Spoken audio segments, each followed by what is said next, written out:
What is up, denizens of the interwebs, and welcome to my brand new channel, Arza Chats. I'm a longtime gamer and watcher of YouTube. I'm a huge fan of many accounts. Hail the 199, hail Nerdrotic, hail Geeks and Gamers, hail Hypnotic, and hail so many others. I've been wanting to get into this content creation for a while, especially because I hear it pays the bills. Combining things like Doctor Who, Alan Wake, and a bunch of things I've been wanting to get into this space. So, college has started. I'm on a path of self-improvement. Now seems like the perfect time to get into content creation. So my very first video, anyone who watches this, do not mention it in 6 months, please. Alright, very first topic. We're going to be talking about Alan Wake 2. I know it's a year since that game came out, and it's still as irrelevant as ever. So, hop in, losers. We're going shopping. What I wanted to do is I wanted to cover a few of these articles from John F. Trent over at That Park Place. I've only read a few of his articles. He got me an A last year. Appreciate ya. Looking at some of these articles that recently come out regarding Alan Wake and Remedy. Now, I want to start off by saying Remedy Studios is my all-time favorite gaming studios. The only game that comes even close to it is NetherRealm. And if I keep this up, I'll be doing a video on NetherRealm soon enough with the disgusting Sector and Cyrax. Just to prove how big of a fan of Remedy I am, I have bought Alan Wake twice, full price. I have bought Quantum Break twice, only one time full price, and I've played through it the entire thing and seen all the movies twice, or TV shows. In case you aren't aware, Quantum Break was a Remedy game where you have time powers, and what they did is they had a TV show that corresponded to each chapter of the video game. It was fascinating. Control was one of my favorite games that I've played of recent. I thought the power progression and the ability system was amazing. I am such a big fan of Remedy Studios that their companion band, the musicians that they work with all the time, as the president of Remedy is best friends with the lead singer of the band, Poets of the Fall, is one of my favorite bands. I have at least a dozen different songs of theirs on my primary Spotify playlist, and I have the entire catalog of the Old Gods of Asgard, aka the fake band for Remedy Studios' Alan Wake, on my Spotify playlist, and I listen to them quite regularly. The Beautiful Ones, Roses, and of course, Carnival of Rust are up there as some of my favorite songs. Now, to get started on one of the articles, the first big one is this one that everyone's talking about. If you know Smash JT, hail Smash JT. He covered this one pretty heavily. Alan Wake 2 failed to turn a profit. Game senior community manager calls for bigots to be removed from gaming communities. Now, there's a lot of really fun stuff that I saw in this article. Mostly looking at the tweets. All these people telling on themselves, especially this Caliph positivity peddler Adams. I don't know about you guys. I don't know much about this guy, but prune all your gardens, push out bad actors, prepare your teams for the current conversation zeitgeist. Give your community and social teams autonomy and resources to battle against toxicity. None of that sounds like peddling positivity to me. I don't know about you guys.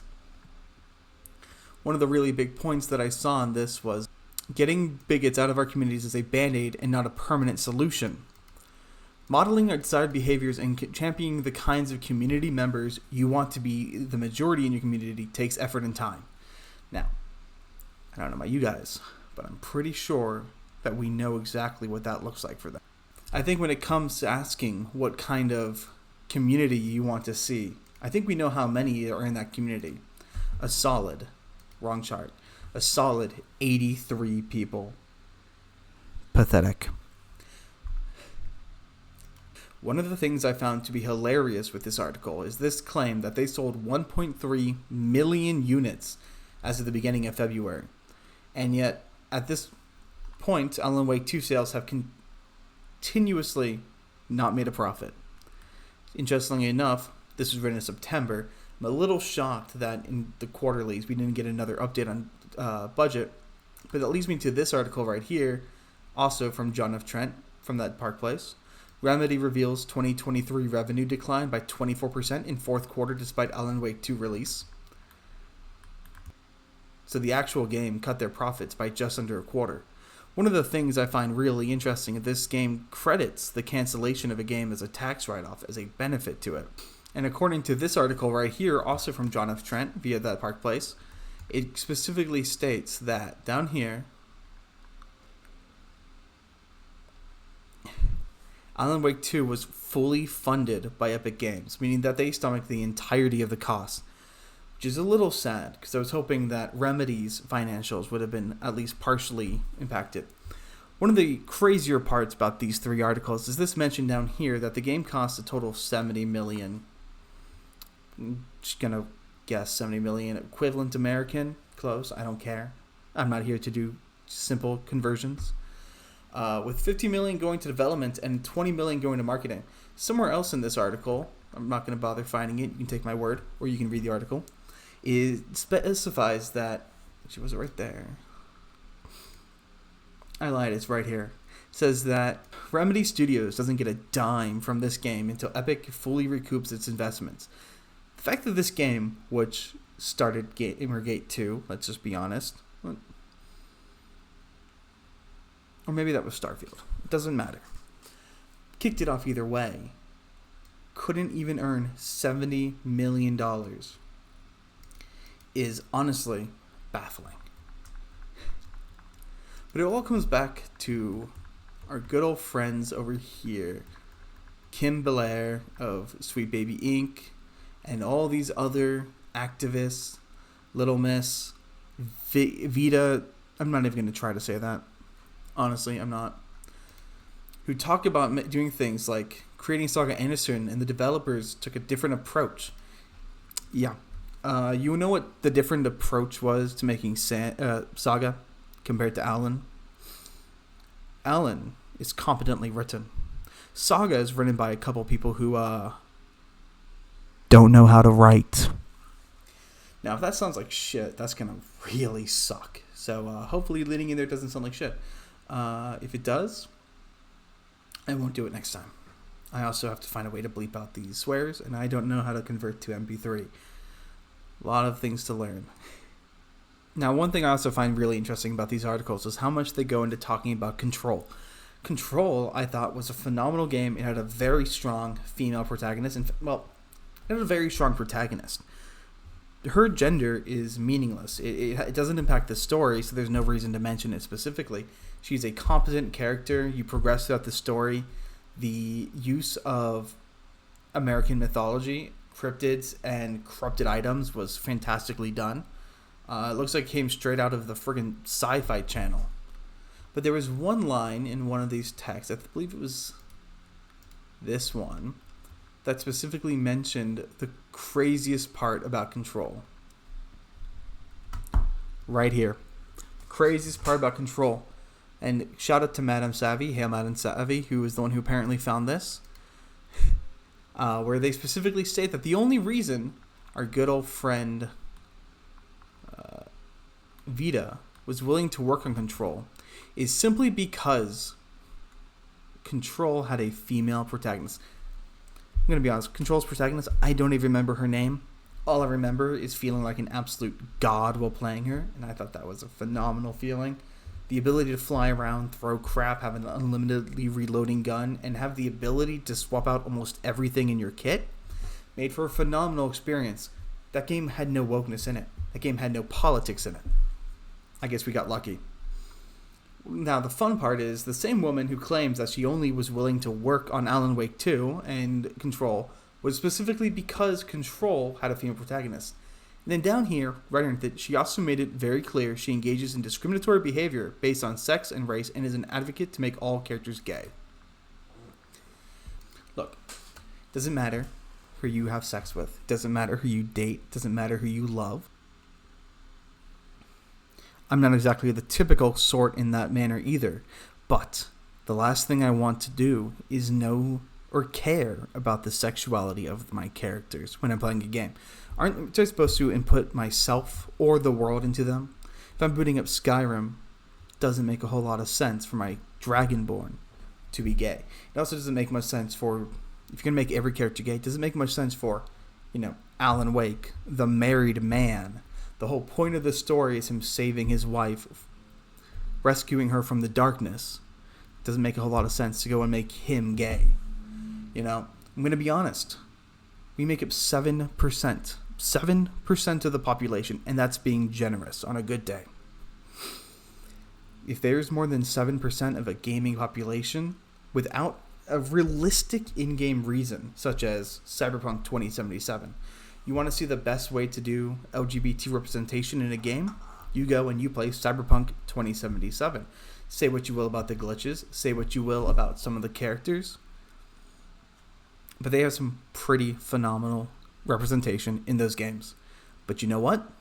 That doesn't matter. All that matters is the story is good, the gameplay is engaging, and it's fun. Something else that's listed in this interview that was quite interesting was down here.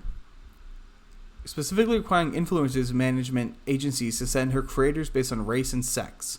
She wrote, "Something that continues to surprise me about influencer management is while I repeatedly and vocally insist to agencies that they should pitch us diverse creators for paid initiatives, the initial deck proposal I get almost every single time is wall-to-wall white men. Do better." Now, I could be wrong. If I remember correctly, Remedy Entertainment is set in Finland. You know, one of the whitest countries in the world. Well, maybe not right now.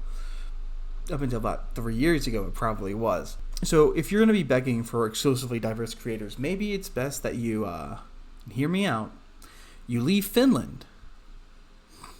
You go to America. You go to South Europe, Eastern Europe. You go to Asia, Africa, South America. You pick a country. Hear me out. You pick a country that isn't 99% white. I just looked at the demographic info. The number of people who are not a white nation is so low that they didn't bother to list it on any demographic sites I could find. Not that I looked that hard. I'm not here to do research. I'm here to have fun. If you want to solve the frustration, I recommend you do that. And furthermore, sending away people because they are white men, may I remind you, is racist, is sexist, and all those buzzwords. All right. I hadn't fully read this article. I'm scrolling, of course, and down here from June 2023, she demanded that corporations give money to gay people. I think that is a phenomenal idea, personally. Let's hook a brother up. The first Pride was a riot. Companies aren't your allies. Capitalism isn't your friend, and no kind of consumption under it can be ethical. Ask what brands who post rainbows in June are doing for the LGBTQ employees the other 335 days. Give gay people your fucking money. And that is a direct quote. That's not a swear. I'm just quoting. Now, I will say, companies are not your allies. This is true. This is true. Companies are not your allies, especially if you are a diversity type. If you're gay, they're not your allies. They're abusing you for social measures. Capitalism isn't your friend. There is no system that is your friend, but your best bet is under capitalism. And now I will say, the rainbow capitalism is always fun, you know. How about you go check what their Middle Eastern social media sites are doing during that month? But I guess all I have to do to get money is to come out.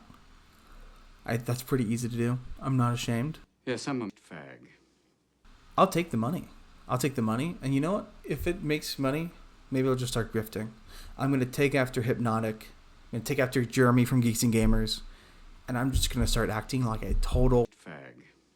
This is always the fun part. All I do at work is befriend everyone on the writing team so I can tell them to make every character gay every time it's feasible to bring up. Once again, 7% of the population demanding 100% of the representation. Now, if you want to tell that in Cyberpunk, Cyberpunk, the board game from the 80s, you had a 1 in 10 chance of being heterosexual. The other 8 chances, you were either gay or bi. Wonder what happened to that. So, obviously, we have a lot of deranged lunatics on in the gaming industry, Remedy is a fallen company. Now, one thing I didn't mention is I, from time to time, do gaming research studies. And one such study that I received was explicitly about Alan Wake 2 and my interest in Alan Wake 3. Which means that not only is Remedy and maybe Epic Games interested in doing a sequel for the game, despite it not making its money back, they're actively doing internet research to see if it's worth their time. To that, I say, do it. And you can do one of two things, Remedy Studios. You can either keep going down this path. Don't just make Saga Anderson a black woman. I want Saga to be a trans black woman with vitiligo doing all kinds of nasty things to Alan Wake's wife, just for the hell of it. Why not just go all in and ruin the game more? You know, the Lady of the Light, let's throw her in there too. Why not? But let's call her the Vendy of the Light. I think that's a great idea. Oh, this will go so well. Now, the other option that Remedy has is they can try to make money. That's what I would recommend. And by doing that, all you have to do is make Alan Wake the protagonist in his own damn game again. And, don't retcon stuff just because you're bored and looking for a few brownie points. That's all my thoughts on the matter. Thanks for coming along with me to do some shopping.